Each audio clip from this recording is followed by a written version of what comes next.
There's a major shift happening in the gaming space, and the question begs, is it a cause for concern? And is there anything that we can do to fix the issue at hand?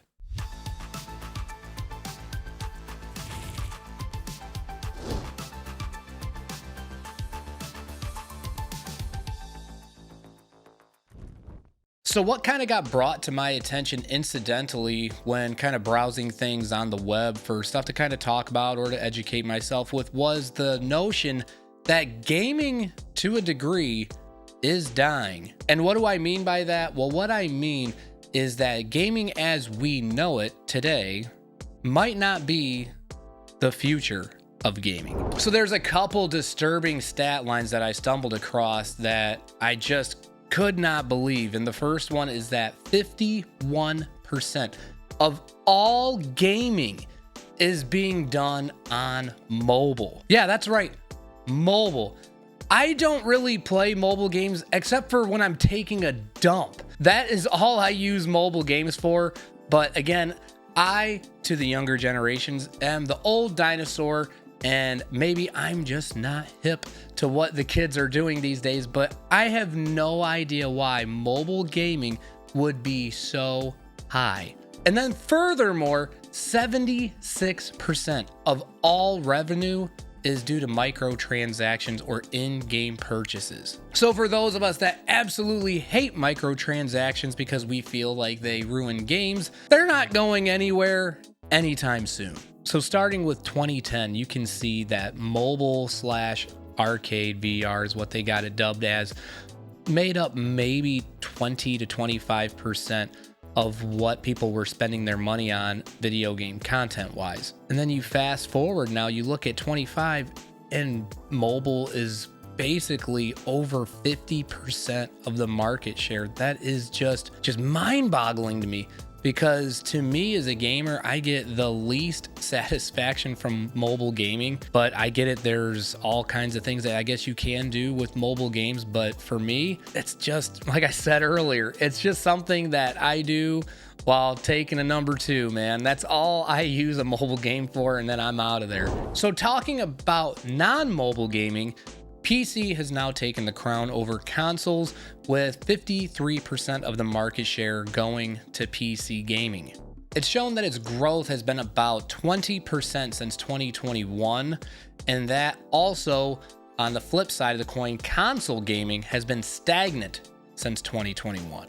And then the last stat that kind of goes along with all of that is that the overall gaming market is shrinking. So why do I personally think all of this is happening?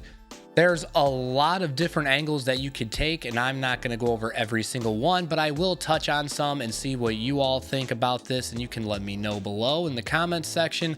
But to start with, one of the stats that was an actual fact, I guess, is that most younger gamers of the Gen Z and Gen Alpha community prefer to only play like one or a few games. You know, games such as Minecraft, Fortnite, Roblox, Call of Duty, etc. They just want to play one or a couple games and be masters at it and just indulge in those games and not be widespread, such as, you know, people like myself that refer to ourselves as gamers because we just play whatever, right? We're not really focused on just mastering one game.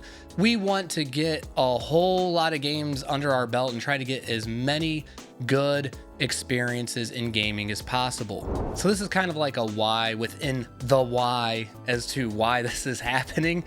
But part of it, this is my opinion, I think just from, you know, various conversations I have had with my nephews over the years, it seems as if I'm getting the notion of there's too much available and they're not quite sure where to even begin. So they just kind of sit where, I guess you could say, where they're safe. Like they know, like, well, I know Minecraft, I know Fortnite, I know Call of Duty. So I'll just kind of stay in this bubble and I'll play those games because there's thousands upon thousands of games out there and I'm not quite sure where to go. And another avenue is, of course, the esports. So esports, obviously for myself, I'll just say for me, I can't say my whole generation, but to me, I mean, I'm not saying I don't get it. I just don't follow it like the younger generations. They follow it like I would follow football. So that is a driving force with not only the honing in on just one or a few games, but also I believe that is a driving force as to why going back to PCs taking over the consoles is because when you watch a lot of these esports, the vast majority of them, from what I've seen anyways, it seems to be the trend that they're all PC playing games. So of course that's going to drive up the sales of PCs and also drive up the player count. And this one kind of goes without saying, but it is in fact a thing that I believe is part of it, is streaming / content creation. And I think that they look at it as if they hone in on one game and they just master it and try to be as good as they can and this, that, and the other thing, that will allow them to get the confidence to then, rather you're streaming on YouTube or Twitch, just being a streamer in general, or making videos that are maybe like tips videos and such like that. So I think that might play into it as well. And speaking of content creation, one thing that I did want to note that I noticed is, going through these kind of stat lines, was that retro gaming content, rather it be streaming or video content, has actually gone up quite a bit as of 2025. It wouldn't give me an exact number, but it just said that it has seen a surplus in retro content across the board over the past couple years. So that could be, hopefully, part due to younger people getting into retro gaming and kind of going out of that box of the Minecraft, Fortnite, Call of Duty type games and going back to try to see some of the predecessors and the quality and trying to get those types of adventures that we all got playing those games as well. And partly why did I want to bring that up? Well, as you all know, at least the ones that follow me anyways, you guys know that I do go for retro achievements. And I think that is a good segue to try to introduce the younger generations that aren't aware of some retro games and kind of dipping their toe into the pond, so to speak, because they're used to playing on things such as the PlayStation or Xbox that allow you to collect trophies or achievements. So trying to show them that, hey, you can play these older games and, go for achievements and stuff like that. And then there's a leaderboard that you can have access to try to push yourself, and also gives you that excuse to try to really get them into playing those older games and challenge them to the best of their abilities. So I guess the last question is going to be, is there anything that we can actually do to kind of help prevent this problem from happening, as far as the possibility of gaming as we know it or being a gamer going away? I think that it's kind of both a yes and no answer. And part of that is, the yes part is we need to educate the younger generation as far as how to acquire some of these older games, rather it's via emulation or the older hardware and stuff like that, to try to introduce them to more older games and consoles. And I bring that part up because, believe it or not, as smart as a lot of the younger generations are when it comes to technology, again, I'm just speaking from the interactions I have had with my nephews.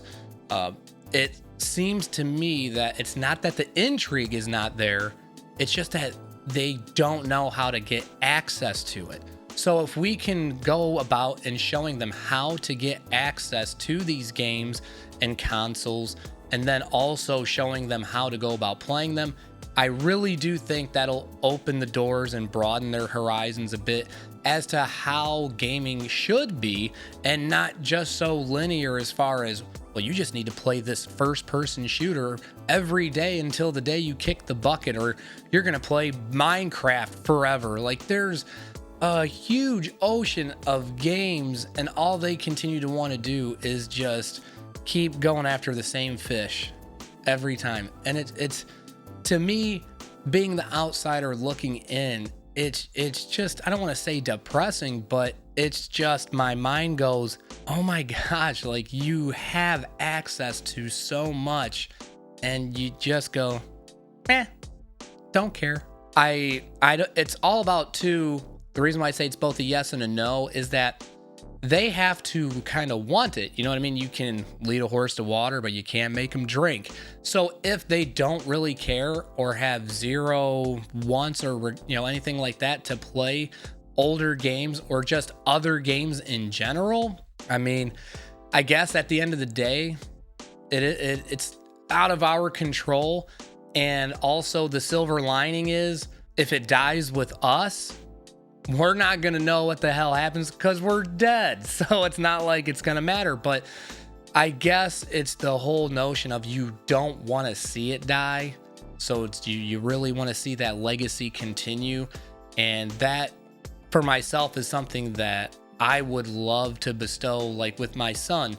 I want to show him like, hey, bud, here's all the games that your dumb old dad used to play as a kid. And when you ask me questions like, well, how are you so good at certain games just by picking them up? This is why.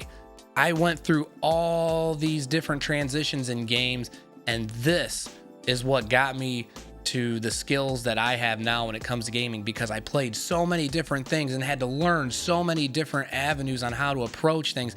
You combine it all together and it just basically, for a lack of better terms, makes you the jack of all trades, maybe not the master of anything like, Fortnite or whatever other game you're playing, but you still have all these different mechanical things that you can apply to other games because you're like, oh, I've seen this in this game and I can kind of apply that here. And it kind of keeps that intrigue going, because I guess for me to not go on too much longer is I couldn't just have the attention span to just play one singular game. If I had to think about playing one singular game and only one game from now until I end up kicking the bucket or my hands stop working, my brain can't even comprehend it. But that aside, let me know what you all think in the comments below on this subject, and let me know if there's anything that you guys think that we can do to kind of help the preservation